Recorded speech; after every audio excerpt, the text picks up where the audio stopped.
Good evening everyone. आज हम लोग पढ़ेंगे बायोलॉजी का सेकेंड चैप्टर क्लास 11 का, जो कि है बायोलॉजिकल क्लासिफिकेशन।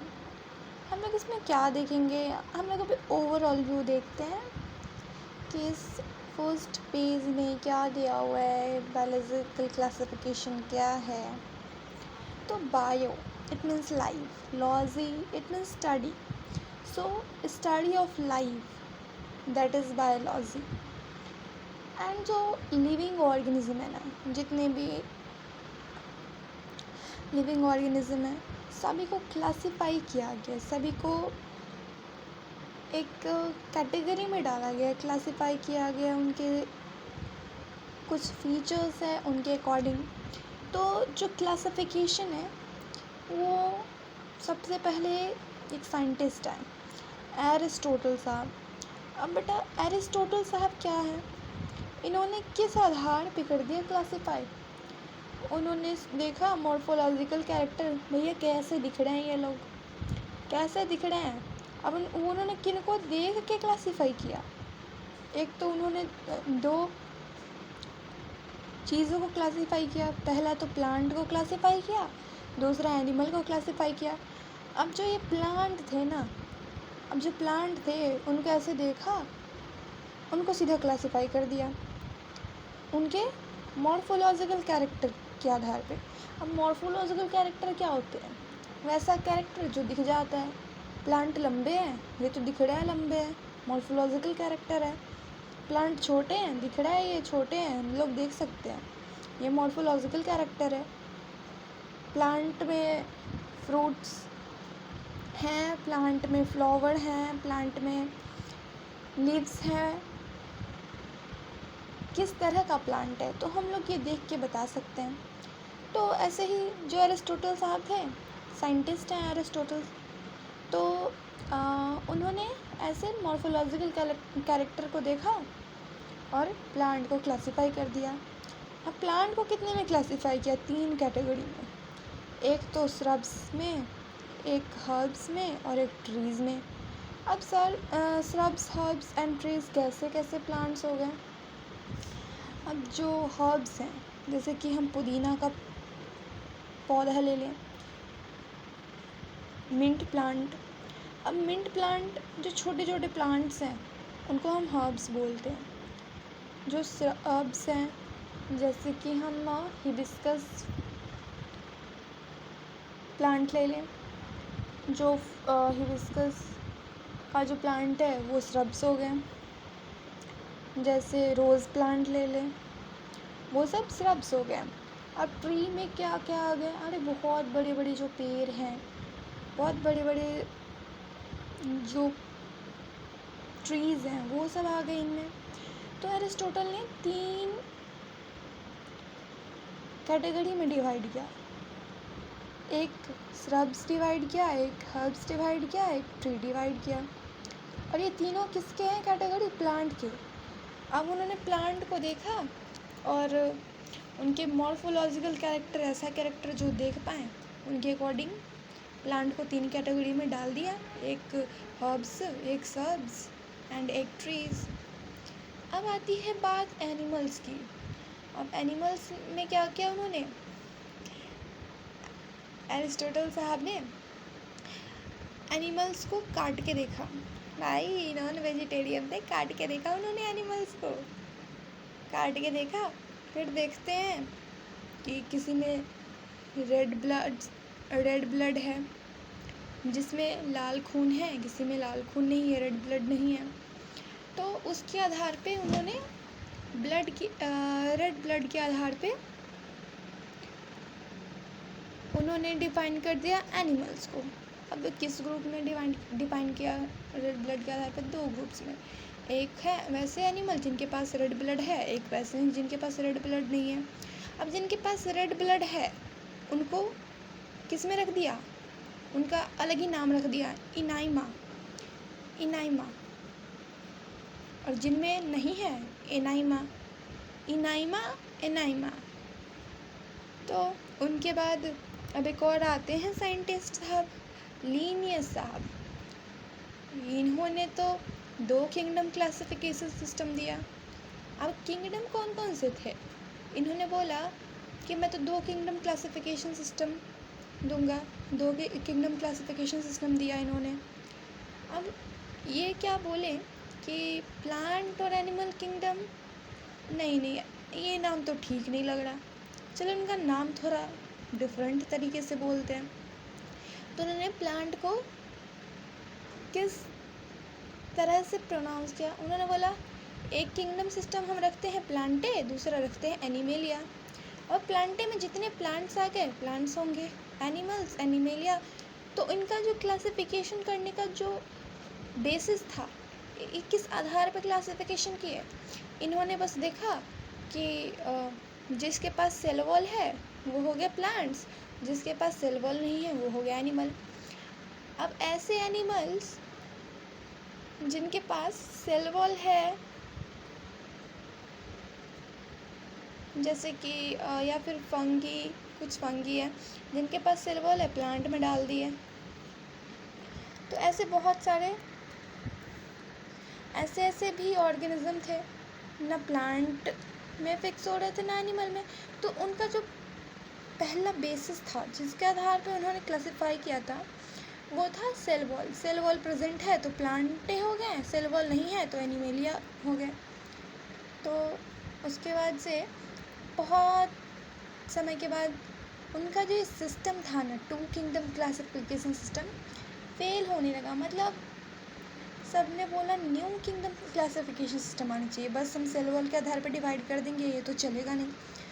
अब इनमें गड़बड़ी क्या थी? 2 किंगडम सिस्टम क्लासिफिकेशन उन्होंने कैसे बनाया था? गड़बड़ी थी इसमें उन्होंने क्या किया था, मल्टी सेल्यूलर और यूनिसेल्यूलर दोनों को एक में डाल दिया। उन्होंने इसको देखा ही नहीं कि मल्टी सेल्यूलर है इनको अलग करना है, यूनिसेल्यूलर को अलग करना है। जो फोटोसिंथेसिस करते हैं खुद से खाना बनाते हैं, जो फोटोसिंथेसिस नहीं करते हैं सबको एक में डाल दिया। इन्होंने इस सब के बेसिस पे क्लासिफाई किया ही नहीं। तो उसके बाद से जो R.H. विट्टिकर साहब हैं, अब ये बोले ऐसे तो नहीं चलेगा।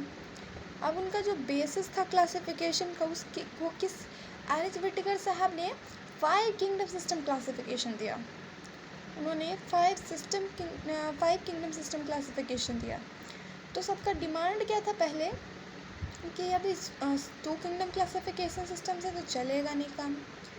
फिर अब क्या होना चाहिए, क्या क्या बेसिस पे कैटेगराइज करना चाहिए? नेचर ऑफ वॉल, क्या जिसका वॉल बना हुआ है वो कैसे खाना खाते हैं, मोड ऑफ न्यूट्रिशन, हैबिटेट्स वो कहाँ रहते हैं, मेथड ऑफ रिप्रोडक्शन कैसे रिप्रोड्यूस करते हैं, इवोल्यूशनरी रिलेशनशिप, उनके जो एंसेस्टर हैं वो कौन है, उनका इवोल्यूशनरी रिलेशनशिप कैसा है।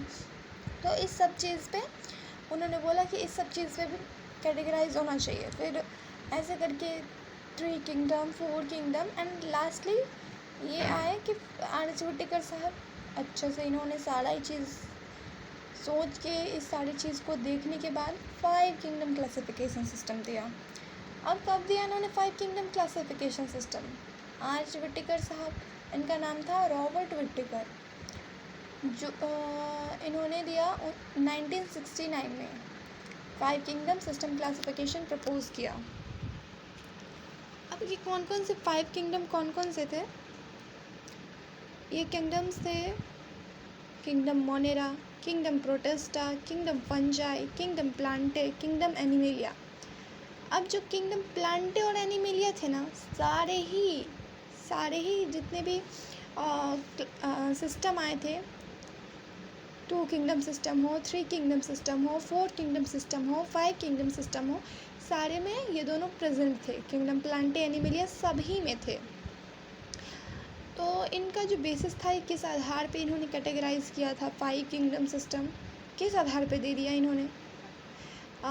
तो इनका जो आधार था, इनका जो बेसिस था क्लासिफिकेशन का, जो क्राइटेरिया था वो था बॉडी ऑर्गेनाइजेशन।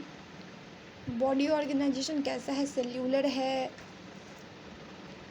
ऑर्गन लेवल है, मोड ऑफ न्यूट्रिशन कैसा है, खाना कैसे खाते हैं, रिप्रोडक्शन और फाइलोजेनेटिक रिलेशनशिप,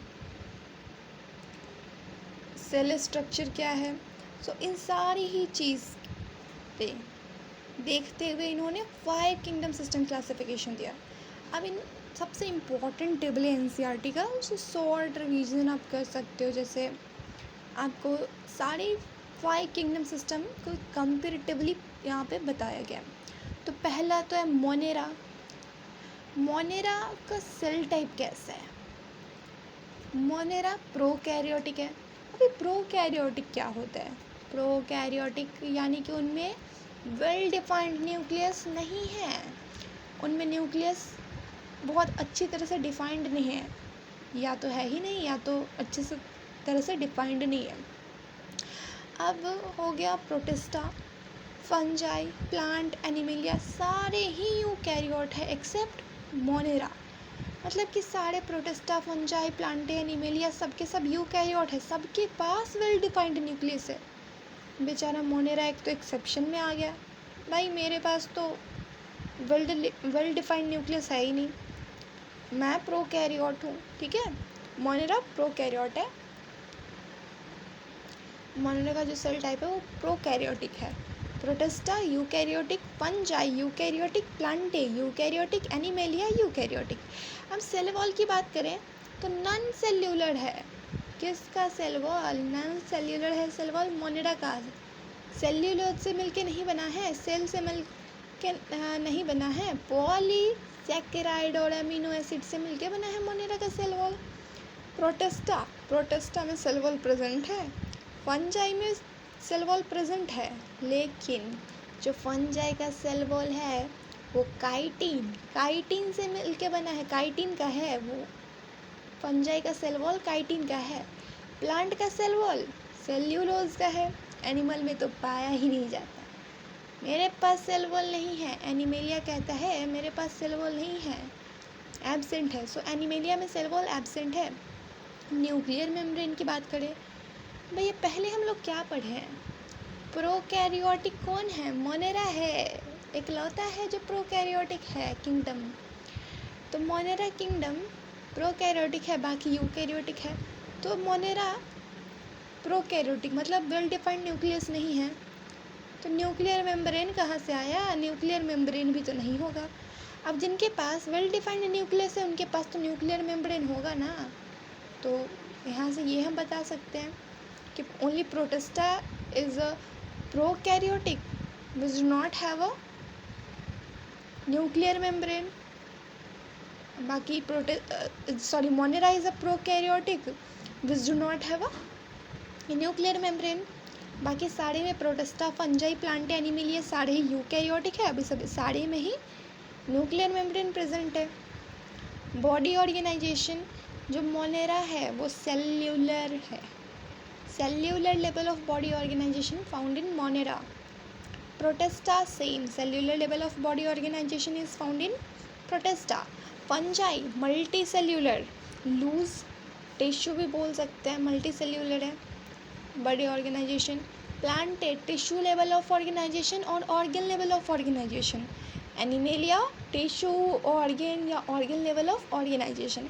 अब मोड ऑफ न्यूट्रिशन क्या है? मोनेरा का mode of nutrition autotrophic and heterotrophic. Autotrophic includes chemosynthetic and photosynthetic. Chemo it means chemical, so chemosynthetic, autotropic it means who make their own food by with the use of chemicals, that is chemosynthetic.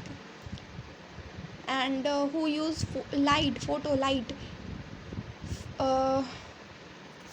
for making food, that is called photosynthetic.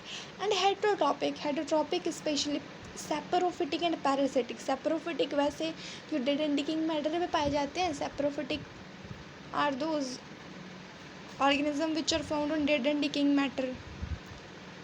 Parasitic who lives on host cell and use their nutrients.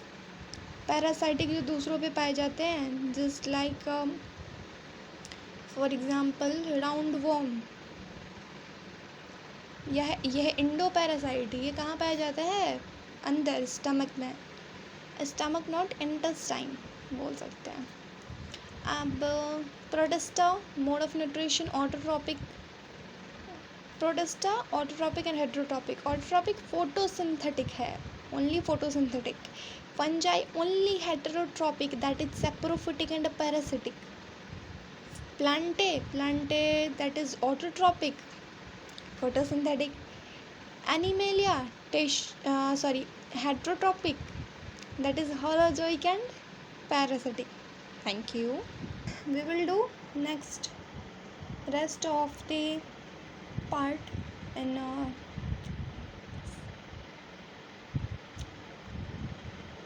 next video. So that's all for today. Thank you.